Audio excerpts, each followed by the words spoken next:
আচ্ছা, আপনার কাছে কেমন লাগতেছে? আমরা নিউলি একটা পোর্টাল স্টার্ট করতে যাচ্ছি, জার্নিটা কেমনভাবে দেখতেছেন? খুবই ভালো লাগছে। আসলে যে কোনো নতুন কাজ অনুপ্রেরণা যোগায়, সফলতার পেছনে ছুটি আমরা। তো সর্বোপরি আসলে মহান সৃষ্টিকর্তার কে স্মরণ করে ভালো কাজের এবং সঠিক কাজের উদ্দেশ্যে এগিয়ে যেতে হবে। প্রথমত আমাদের উদ্দেশ্য থাকবে এটা যে আমাদের কাজটা যেন ভালো হয়, এবং আমরা যেহেতু পাবলিক ডিমান্ড নিয়ে কাজ করব, পাবলিক যে জিনিসগুলো জানতে চায় যেন আমরা অথেন্টিক ইনফরমেশনটা দিতে পারি। লাইক আমাদের কোয়ান্টিটির থেকে কোয়ালিটিটা যেন বেটার হয়। আমরা অন্য পোর্টালের মতো প্রত্যেক দিন 10টা-15টা ভিডিও তুলব, নট লাইক দ্যাট। আমরা চাই 5টা ভিডিও, বাট সেটা যেন পাবলিক ডিমান্ডটা ফুলফিল করতে পারি, অ্যান্ড যেন মানুষ বলতে পারে যে না, এখানে বিশ্বস্ততার জায়গা আছে, তাদের ভিডিওগুলো অথেন্টিক ইনফরমেশন, এবং সব মিলিয়ে যেন কাজের গুণগত মানটা বজায় থাকে, সেদিকে খেয়াল রাখতে হবে। ইনশাআল্লাহ সাকসেস আসবে।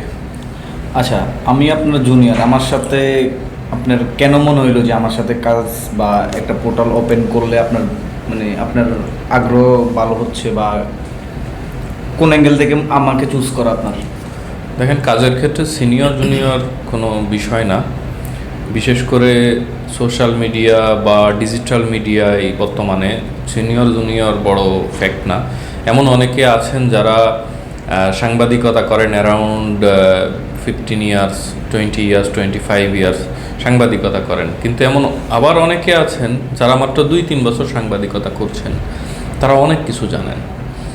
যেমন একেবারে যদি আমার কথা বলি, আমার অনেক সিনিয়রদের আমি আজও দেখেছি তারা ফেসবুকে একটা মেসেজ দিলে সেটাও ঠিকমতো রিপ্লাই করতে পারে না। ফেসবুকে একটা পোস্ট লিখলে তাতে অনেক রকম ভুল থাকে। একটা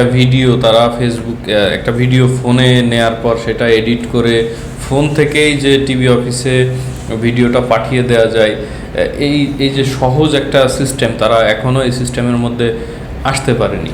অথচ আমি অনেক জুনিয়র, আমি তাদের অনেক পরে কাজে এসেছি, কিন্তু আমি টিভি মিডিয়ায় তাদের থেকে দেখা যাচ্ছে কিছুটা হলেও এগিয়ে আছি। কেননা I know digital media platform.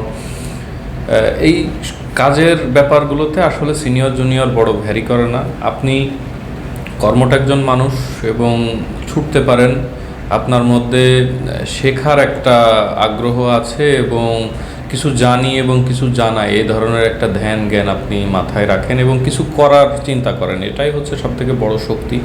আর ছোট থেকেই মানুষকে বড় করে।